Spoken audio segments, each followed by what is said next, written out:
Good evening, visitors. Welcome to the Australian War Memorial's Last Post ceremony. My name is Emily Hiles, and joining us today from the Royal Australian Air Force is Flight Lieutenant Sam Jolly. This evening, we're honoured to acknowledge the United States Congressional Staff Delegation, Brigadier General David Walsh, Commanding General, United States Marine Corps Systems Command, and their accompanying delegation. We welcome the veterans who have served, those that are still serving, and the families that love and support them.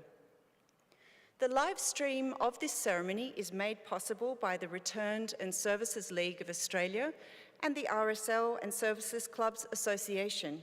We welcome members who are watching the broadcast of this ceremony across Australia. During this evening's ceremony, wreaths will be laid at the base of the Pool of Reflection by visitors to the memorial and students on behalf of MacDonald College, North Strathfield, New South Wales, and Wanneroo Secondary College from Wanneroo, Western Australia. If you're able, please stand and join in singing the National Anthem.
The Australian War Memorial was the vision of Charles Bean, Australia's First World War official historian.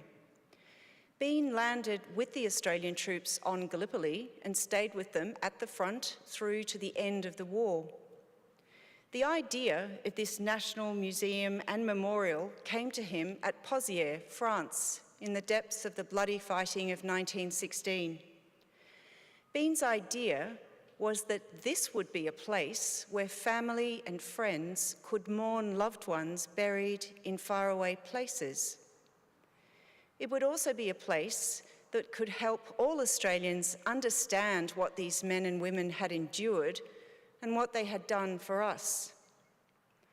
Bean's vision, to which we remain true, is best expressed as inscribed in the entrance to the memorial's galleries. Here is their spirit, in the heart of the land they loved. And here we guard the record which they themselves made. Tonight, we will read the story behind just one of those on the Roll of Honour, which lists the names of more than 103,000 men and women who have given their lives for us in war and on operations for more than a century. But first, we present a lament, Flowers of the Forest. Wreaths and floral tributes will now be laid at the base of the Pool of Reflection.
Today, we remember and pay tribute to Private George Melbourne Marginson.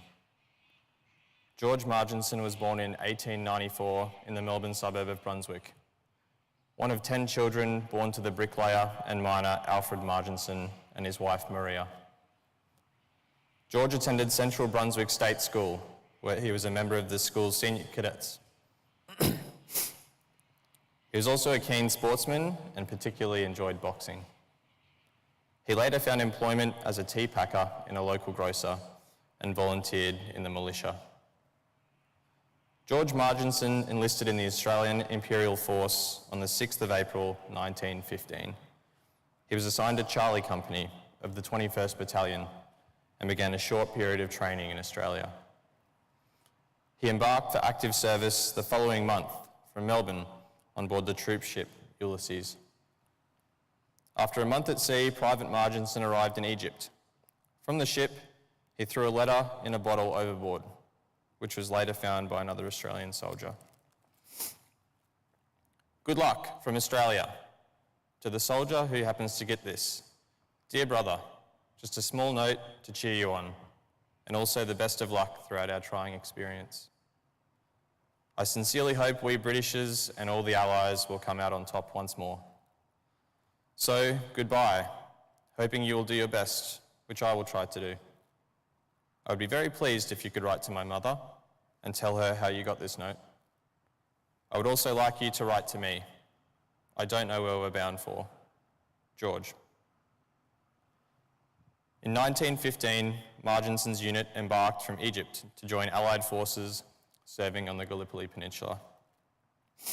Its transport ship was torpedoed near the Greek island of Lemnos and had to be abandoned en route to the front.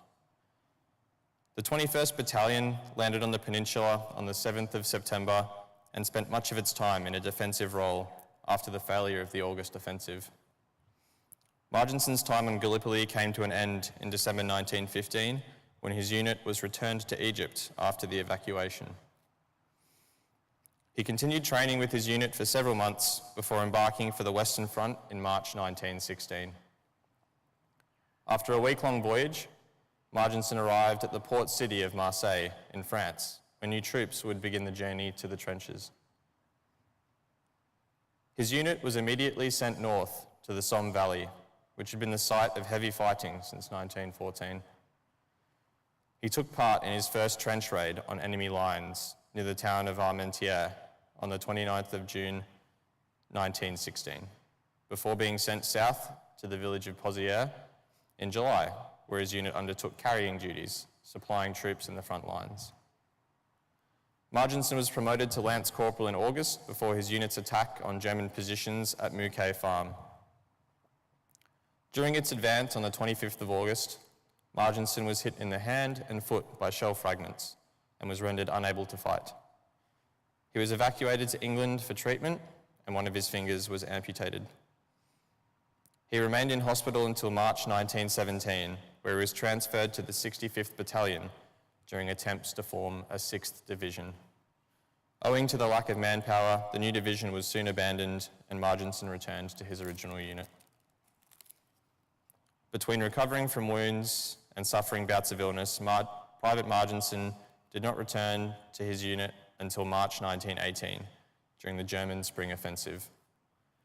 On the 22nd of April 1918, the 21st Battalion was stationed in the trenches outside the French town of Albert. Marginson was in an outpost when a shell hit a crate of bombs behind him.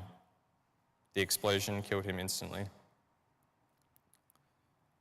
His family remembered him in the local newspaper in a poem which read, "Not for the love of battle left he his native land. He heard the call of duty and responded like a man. In the bloom of life, God took him. In the pride of his manhood days, none knew him but to love him. None mentioned his name but to praise. A loving son, a son that was good and true, so dearly loved and sadly missed by everyone he knew. One of Australia's bravest and best." He was buried in the Dernancourt Communal Cemetery Extension. George Marginson was 24 years old. His name is listed on the roll of honour to my right, amongst 62,000 Australians who died serving in the First World War. His photograph is displayed today by the Pool of Reflection. This is but one of many stories of service and sacrifice told here at the Australian War Memorial. We now remember Private George Melbourne Marginson, who gave his life for us, for our freedoms, and for the hope of a better world.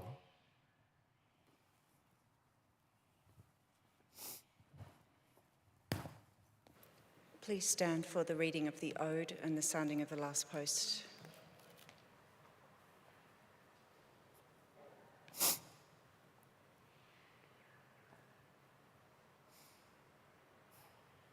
They shall grow old, as we that are left grow old. Age shall not weary them, nor the years condemn. At the going down of the sun and in the morning, we will remember them. We will remember them.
We forget.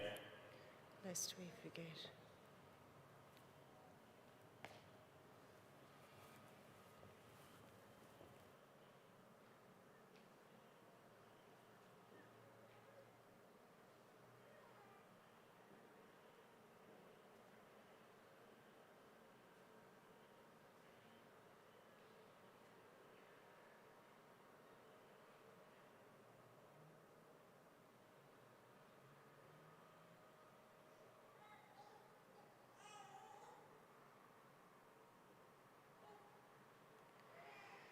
We leave you this evening with the words of the memorial's founder, Charles Bean. Many a man lying out there at Pozières or in the low scrub at Gallipoli, with his poor, tired senses barely working through the fever of his brain, has thought in his last moments, well, it's over. But in Australia, they will be proud of this. Ladies and gentlemen, that concludes the last post ceremony. On behalf of our director, staff and volunteers, thank you for visiting the Australian War Memorial today and for your continued support of the Memorial's development project. We wish you all a very pleasant evening.